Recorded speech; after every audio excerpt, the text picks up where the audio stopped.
Hello, and thank you for joining us on Classic Vinyl Podcast. So today we're going to do a little Rolling Stones, an A and a B side, The Last Time and Play With Fire. This is the podcast where we listen to and review classic songs and albums from the classic vinyl era of the 60s and 70s. I am one of your hosts, Justin. I'm once again joined by my co-host, Tyler. Yep, we've got a pancake episode tonight. We're doing this morning, whatever time you're listening to this. Yeah, whatever time you're listening to. Yeah, we're flipping from the A side to the B side. Doing one of the greatest rock and roll bands in history, the Rolling Stones. And let me give you a quick rundown of them. We don't really have long enough to give the full history of the band. They've been around for a minute. Of course, the Rolling Stones were formed in London, England, way back in 1962. At this point, they have been active musicians for 6 decades. Longer than most people get to live. So the band was originally formed of Mick Jagger on vocals, Brian Jones on multiple instruments, Keith Richards on guitar, Bill Wyman on bass, and Charlie Watts on drums. The band has been described as blues, rock and roll, whatever you want to call it, just damn good music, really. So after the band had been around a few years, Brian Jones had some problems and he was replaced by Mick Taylor in 1969, right before Brian Jones' death and right before Brian Jones joined the famous 27 Club. In a swimming pool, right? Yeah. Yeah, he drowned. So Keith Richards and Mick Jagger were both childhood friends. That's how they met. Decca signed the Rolling Stones. They're the record label that rejected the Beatles. I know I've said that before, but you know, that whole thing with the Beatles and Stones, there's so many people say that the Stones are the bad boys and the Beatles are the poppy guys. And I kind of agree with that in a lot of facts. But what's great is you can like them both. Mm-hmm. And I do. Yeah. So the band, all in all, has released a total of 31 studio albums, 3 EPs, 39 live albums, 28 compilations, 31 box sets, 77 music videos, and 122 singles. They've recorded over 350 songs in total as a group. Now, in the U.S., 26 of those albums hit the top 40, with 25 of those albums being in the top 10. They had 6 number 3 albums, 4 number 2 albums, and 9 albums hit number 1. They also had 9 live albums in the top 40, with 5 of them in the top 10. Compilations had 12 in the top 40 and 8 in the top 10. So they've earned their success, let's put it that way. I'll say. And that's just in the U.S. In the UK, they had 24 of their albums in the top 40. 24 of those albums hit the top 10. They had 4 number 3 albums, 7 number 2 albums, and 11 chart-topping albums, number 1 albums. And in the UK, they also had 3 EP albums that hit number 1. So as popular as they were in the US, they were much more popular in the UK as well. Yeah, where their real fans are. Yeah, I guess, must be. So in Canada, as far as albums are concerned, 18 in the top 10. They had 1 number 3 album, 5 number 2 albums, and 9 albums hit number 1. Now in the US, as far as singles are concerned, 52 of their singles hit the top 40. They had 37 of those singles hit the top 10. They had 5 number 3s, 8 number 2s, and a total of 11 number 1 hits. So in the UK, as far as singles are concerned, they also had 52 of them in the top 40, 38 of them in the top 10. They had 4 number 3 hits, 2 number 2 hits, and 8 number 1 singles. So talking about the success of the albums, they actually had more single success in the US. So in Canada, as far as singles are concerned, 49 of those in the top 40, 29 in the top 10. They had 2 number 3s, 5 number 2 hits, and 9 number 1 hits. So Mick Taylor, he quit the group in 1974 and was replaced by Ronnie Wood. Now, Ronnie Wood most famously is from the Byrds and the Jeff Beck group and Faces, I believe. So this group has had many comeback tours, many farewell tours, but they're still touring to this day. So I think as long as they can go at it, man. And still a lot of the original members. Yeah. I mean, most notably Keith Richards and Mick Jagger. Yeah, you did have Bill Watts that died in August of 2021 at age 80, the drummer. They are the 4th best-selling group of all time. They've sold over 250 million albums worldwide. So do you want to get to the song review? I do. And now it's time for the song review. Okay, so today we're going to do the single, the A and the B side, The Last Time and Play With Fire. Let me ask you this, Tyler, specifically talking on the last time, the A-side. What is your history with this song? I'm familiar with this one. I hadn't heard Playing with Fire before, but I have heard This May Be the Last Time. It's called The Last Time, but yeah. So you heard the A-side, but you've Yeah. never heard the B-side. Exactly. Okay, fair enough. Let me give you a little information on the A-side, The Last Time. Now, this was released on February 26th of 1965 in the UK, and a couple weeks later, March 13th of 1965 in the US. And the B-side, of course, is Play with Fire. It was recorded at RCA Studios in Hollywood, California, and produced by Andrew Oldham. And with a little help from Phil Spector, the notable murderer. Dun, dun, dun. Yeah. So this song is written by Mick Jagger and Keith Richards. You've got Jack Nietzsche. He plays the tambourine along with the Rolling Stones on this one. This is actually the band's first original song released as an A-side in the UK. Is it original? I don't know because it's kind of lifted, but we'll get to that. So this was included, like many of the songs of the time, what they were doing in Britain especially. You see that with the Stones and the Beatles. This was released only as a single in the UK, but in the US, it was on their third studio album, Out of Our Heads, and that's the US version of that album. So that album reached number 2 in the UK, although without this song, and number 1 in the US, and it is certified platinum in the US by the RIAA. And the US album does have a slightly different track listing than the UK version, which was also a common thing at the time. Although the song is credited to Mick Jagger and Keith Richards, the song's chorus is adapted from the Staple Singers' 1955 gospel song, This May Be the Last Time. And let's be honest, it was basically a ripoff of the song. The Staple Singers never received any royalties from it, but you think the Stones could have afforded it, but it is what it is. You know, it's funny because you get all these songs that people win all these lawsuits from, and you can't even hardly hear the similarities. This is a straight lift. Oh, yeah. But then again, the Staple Singers, have you heard that song before? I have, yeah. Okay, so you have. I have not. It's basically got the same chorus, Okay. essentially. So Same chorus, but not nearly the same popularity. I know you'll get into the lyrics, but they're really about a relationship nearing its end, frustration with your partner's lack of effort. It's pretty easy to follow, but this song reached number 1 in the UK, number 9 in both the US and the Canadian charts. This is the band's third single to reach number 1 in the UK singles charts. Another one of my favorite bands, The Who, they actually recorded this song in 1967 to show support of the Rolling Stones because at the time, the Rolling Stones were being held in England on drug charges. So I guess let's record one of your songs and get you a few more royalties on it to help you out. And it's a great song to do because this may be the last It may time. be the last time. Yeah, who knows? Yeah, we won't do drugs no more. This may be the last time. I don't know. So I know you were kind of familiar with this song, but after listening to it for a couple times straight through with the purpose of giving our limited knowledge on, what are your thoughts on The Last Time? I'm enthralled with this song. Really? Because, I've heard it on radio and stuff before, but this song, it has this really awesome guitar open, and then the tambourine starts in. And I'm going to say something I never thought that I would ever say in my entire life. Jack Nietzsche, is that how you say his name? I believe so. Yeah, Jack Nietzsche is a master at the tambourine. I mean, for being a little handheld drum with a bunch of cymbals taped to it around it, you wouldn't think that instrument. I mean, that's kind of what you give to the drummer's girlfriend who insists on coming to the practices, right? Yeah, you've mentioned that before. Yeah, this guy, he plays the crap out of the tambourine. I never thought I would have said that. It's a pretty important instrument in this song. It really is. It really is. And he is so spot on with it. I mean, your next time listening to this song, pay attention to that tambourine. That's what I'm going to tell you. The song itself, it's, well, I told you once and I told you twice.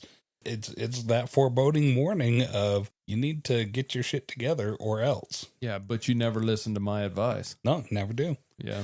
And he's like, this may be the last time. I don't know. But he says it to her a few different times. Yeah. So he's still invested. He just really is trying to light a fire under her, right? Yeah.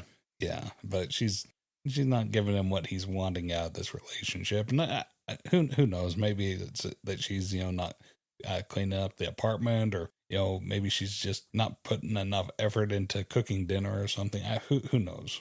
He wants more out of this relationship, but there's obviously enough that she's bringing to the table that he's continuing to stick with her. What are your thoughts on this one, Justin? The Last Time's a pretty good song. I think it has a good raw bluesy guitar intro to it. The bass is really thick in this. We listened to the mono version, and it seems like it's not as thick in the stereo version, but it really hits heavy in the mono version. I really like the bass in this.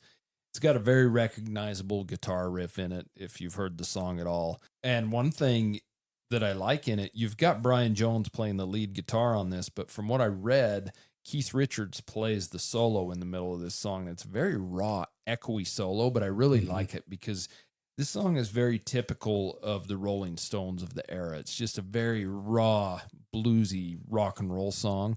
And I think that's kind of what I kind of said earlier, what kind of separates them from the Beatles. The Beatles could do this on certain things, but the Stones were kind of known as the bad boys, right? And they were more into the bluesy numbers, where the Beatles would kind of pop them up a little bit. Yeah, I love the Stones in this era. I love the rawness of the music. I think it's a dang good song, really. For sure. So do you want to get on to Play with Fire? Yeah, let's flip it. Okay, let me give you a little history on Play with Fire. Obviously, it was released the same day, February 26th of 1965 in the UK and March 13th of 65 in the US. It's the B-side to The Last Time. It was also recorded at RCA Studios in Hollywood, California, and produced by Andrew Oldham. The song was written by Nanker Phelge. Now, this is kind of interesting because Nanker Phelge, it was a pseudonym used by the Stones. They used it in their early years, about 63 to 65, for group collaboration. So if it wasn't a Jagger Richards song and everybody collaborated, it was penned as Nanker Phelge. Huh. And so really what this is the whole group along with producer Andrew Oldham. The Stones have a total of 15 songs that was credited this way. Kind of an interesting way. So everyone got writing credits, basically. Yeah.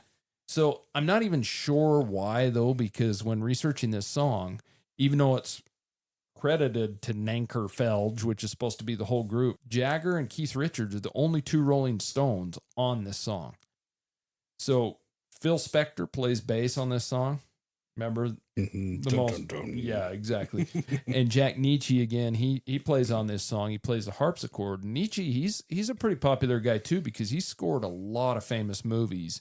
A couple I noticed in the list were The Exorcist, One Flew Over the Cuckoo's Nest. So he's no slouch. Yeah. In conjunction with working with the Stones, obviously.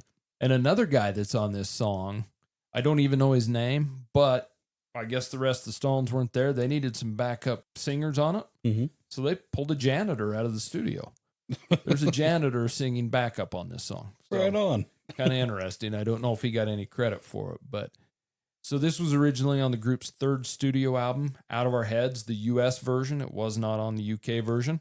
The song originally started out as a title. It was called A Mess of Fire.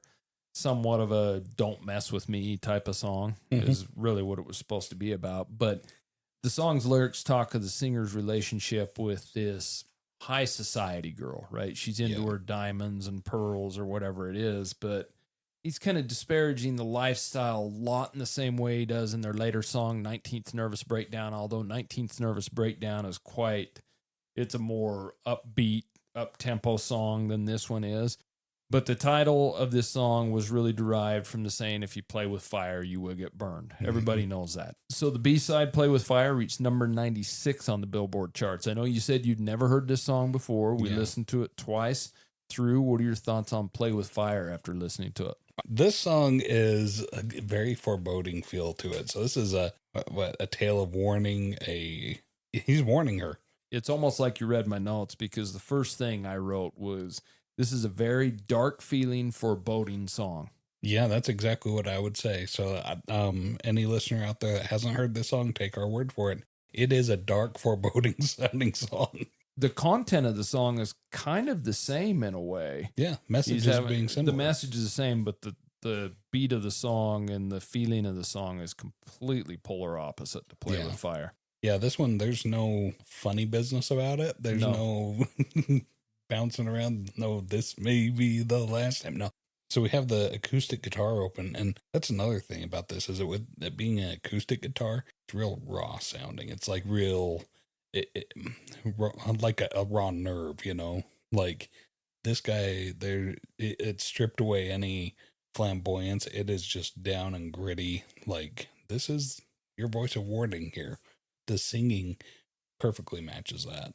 I was kind of listening for the backup vocals. I couldn't really catch any backup vocals of the janitor. I was really hoping to see that. And the funny thing is while researching this song, I saw that, and so I was paying attention, and I don't really notice it either. He's that good. Yeah, he's just fits perfect with the Stones.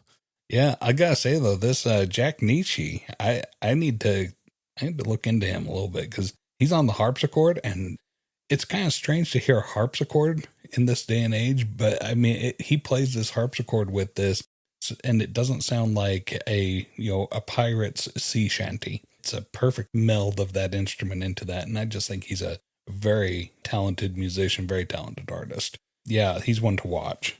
So the song lyrics go about, he sings about this girl from high society. Her dad's always showered her with diamonds and fine clothes and all kinds of stuff. And her mom is an heiress that owns a whole block in St. John's Wood.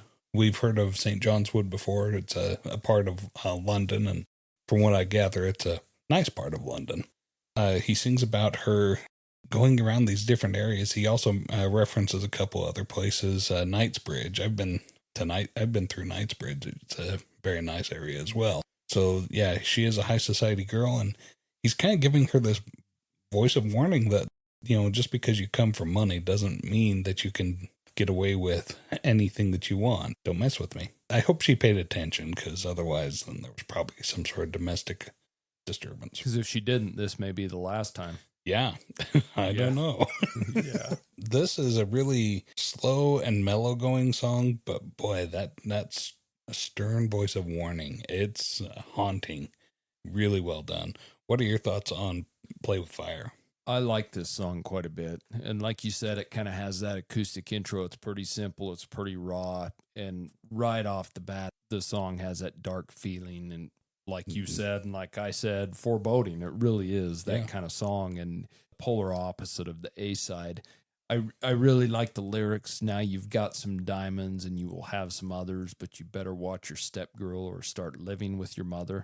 I'm not even quite sure what it means. I think it just means you're a spoiled brat, and so you better knock it off type of thing. Yeah, but grow up or go live with your mom. Yeah, but this is a very simple song, but the lead instrument in this thing, let's be honest, is the harpsichord, and it fits in perfect.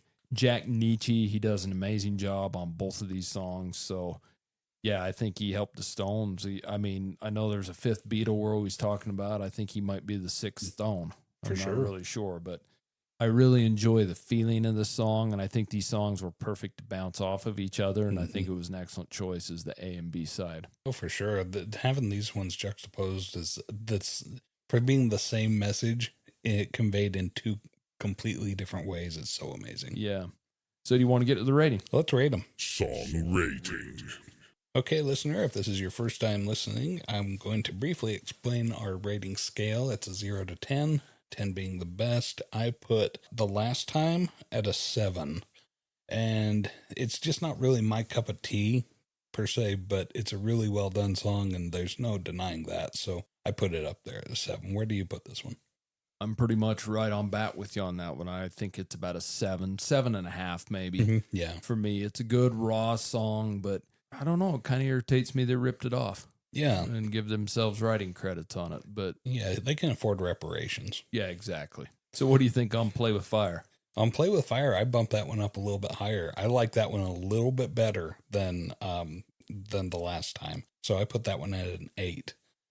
A little bit more of my cup of tea. Where do you put that one? I guess we're right on board with foreboding tonight because we're on the same rating. We're on everything. I rate that one an 8 as well. I like the song better. I think it's almost more of an adult song. Yeah. It just has we've said it a bunch of times now, but foreboding, that feeling the song evokes to you just seems more adult to me. Mm-hmm. Where the first song is a good song, Yeah. but it's just a straight raw bluesy rock and roll number. This is more. Okay, how about this analogy? So the first time, like she's being annoying, she's being a little brat. The first time he's like, okay, you better knock it off. The flip side is you better knock it off. Yeah. Yeah. Now I know you're a spoiled brat. Mhm. And so it truly is going to be the last time. Go back to the A side and listen to this. Mhm. So that's the Rolling Stones A and B side of The Last Time and Play with Fire. And if you have any questions, comments, or concerns, send them to us at classicvinylpodcast@gmail.com. You're also more than welcome to send us any albums or songs you'd like us to rate at that email address. And like always, we appreciate you taking your time to listen to two fools that know nothing. Yeah. But we enjoy doing it. And we're glad to be here. So until next time, we'll see you. See ya. Thank you so much for listening to Classic Vinyl Podcast. And don't forget to subscribe on Spotify or Apple Podcast or wherever you listen to your podcasts. Follow us on Instagram at Classic Vinyl Podcast for updates and also share us with your music-loving friends.